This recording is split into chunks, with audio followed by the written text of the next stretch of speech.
Thank you very much. Oh, George, how young we were. Like the students here watching us tonight. And I think that, and like George, at the last moment I was told to come up here and say a few words, so I didn't really prepare anything at home the night before, so let me just talk a little bit about something I said, when a journalist asked me years ago a question I really couldn't answer.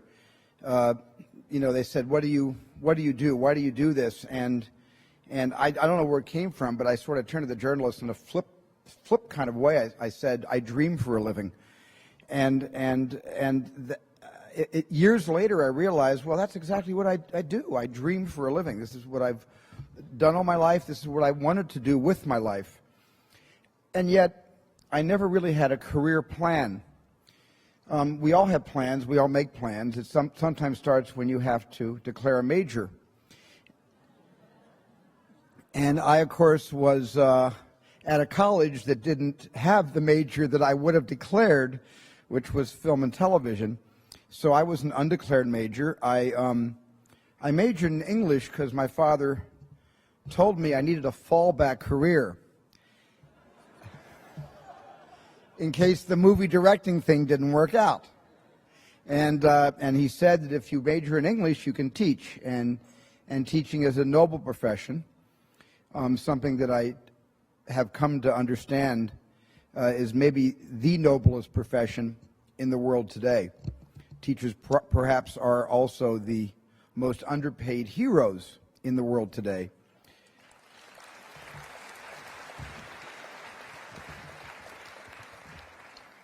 But as noble as it seemed to be, I wanted to be a movie director. And I thought I'd share with you how it all started. Everything I'm about to tell you happened completely by accident. And I think it all started out when I was maybe 6 or 7 years old. And my father came over to me and said, I'm going to take you to see the greatest show on earth.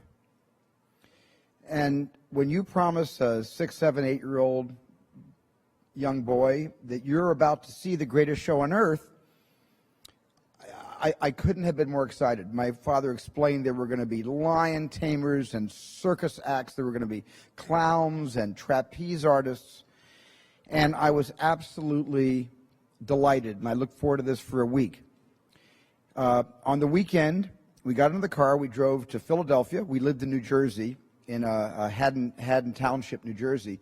We drove into Philadelphia, and it was very, very cold. It was wintertime around the holiday season.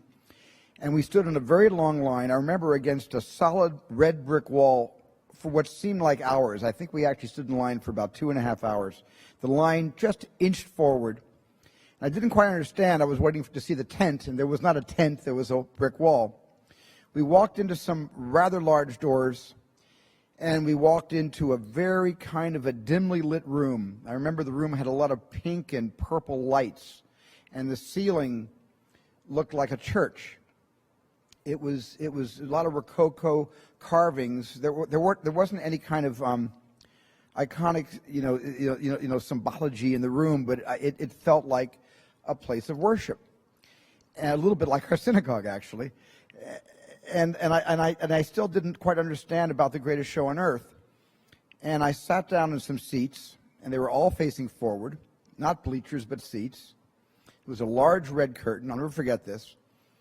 And the curtain opened, the lights went down, and a dimly lit image came on the screen, and it was flickering, and it was kind of grainy because we were sitting way in front. And suddenly I realized that my father had lied to me and had betrayed me, and had taken me to a circus that wasn't a circus. It was a movie about a circus, and I had never seen a movie before. That was the first movie I ever saw, Cecil B. DeMille's The Greatest Show on Earth. I had never seen a motion picture before. I had seen a lot of television because my dad was an electrical engineer, and in his spare time, when he wasn't working for RCA, he was repairing the early television sets of the early 50s. So I knew television, but I didn't know movies. That was my first movie experience. And I think the feeling of disappointment and regret and betrayal lasted only about 10 minutes, and then I became just one more victim of this tremendous drug called cinema. And I was no longer in a theater. I was no longer in a seat. I wasn't aware of the surroundings. It was no longer a church. It was a place of equal devotion and worship, however. I became part of an experience.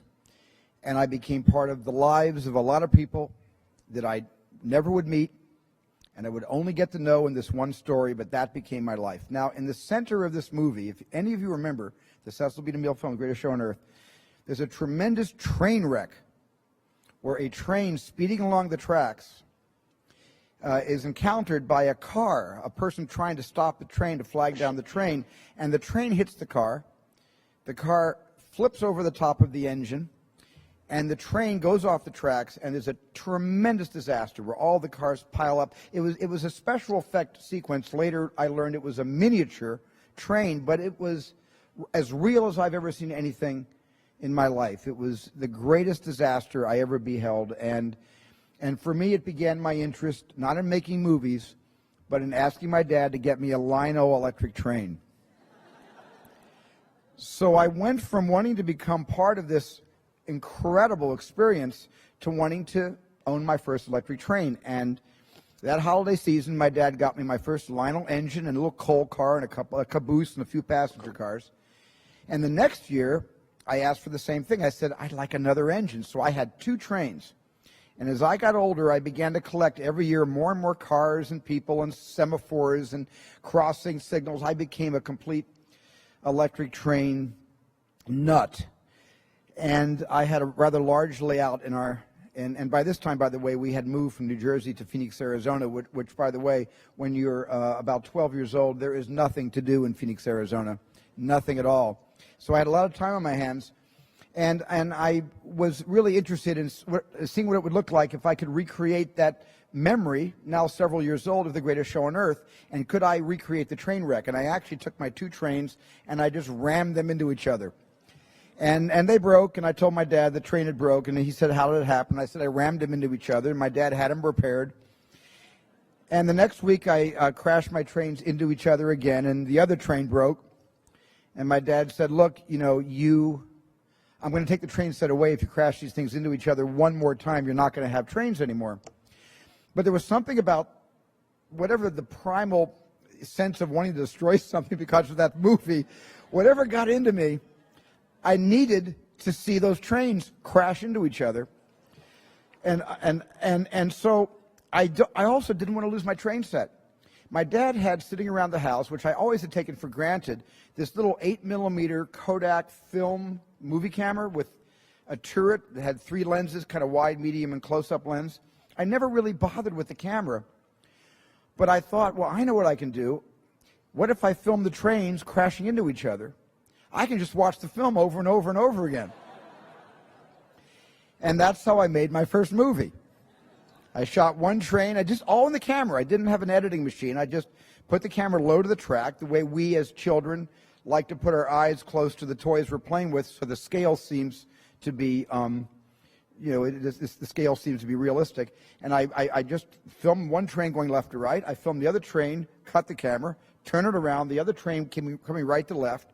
And intuitively, I figured out if I put the camera in the middle and they met in the middle, I'd have my train wreck. Well, that's exactly what I did. Luckily, the trains didn't break, but I looked at that film over and over and over again. And then I thought, I wonder what else I could do with this camera.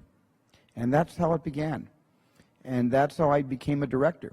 And the first time I sensed that an audience was kind of agreeing with my choice of profession was when I was a Boy Scout, and I went out for the photography merit badge, and I wanted to, and the requirement in the merit badge simply said you have to tell a picture with still photographs. Our still camera broke. I went to the scoutmaster. I said, can I tell a story with our home movie camera? He said yes, to fulfill the requirements for the merit badge. And I made a little Western called Gunsmog. And I'm really dating myself because, of course, James Arness and Gunsmoke was all the rage on television in those days. And I made this little Western with my sisters and my friends and my next door neighbors and some of the Boy Scouts. And everybody had cowboy suits because we lived in Arizona, my goodness, you know. And so we all brought our cowboy suits out, and I made this little Western movie and showed it to the Boy Scout troop on a Friday night when we had a meeting, and they went ballistic. They were screaming and clapping and laughing, both with and at the movie. I didn't care. It was a response. And the response set me on fire. It absolutely set me on fire, and I never wanted to live without some kind of affirmation, some kind of collective feedback. And maybe that's why my early movies were all about you. My early movies were all soliciting you, making you my partners, thinking about you behind the camera, thinking what would turn you on, what would get you excited, what would make you laugh, what would make you scream. How could I create suspense out of whole cloth when that darn shark never worked? And you were my partners. My audience, you know, I collaborated with you and you collaborated with me, and I think the beginning of my career I had this wonderful experience, and the thing I really want to emphasize is I didn't have a choice. I didn't have a choice. When you have a dream, and the dream isn't something you dream and then it happens. The dream is something you never knew was going to come into your life.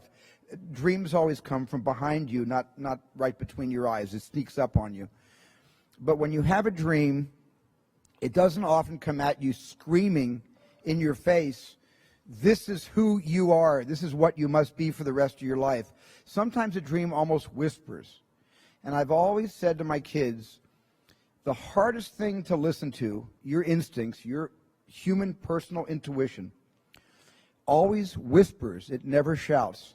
Very hard to hear. So you have to, every day of your lives, be ready to hear what whispers in your ear. It very rarely shouts. And if you can listen to the whisper, and if it tickles your heart, and it's something you think you want to do for the rest of your life, then that is going to be what you do for the rest of your life, and we will benefit from everything you do. Thank you very much.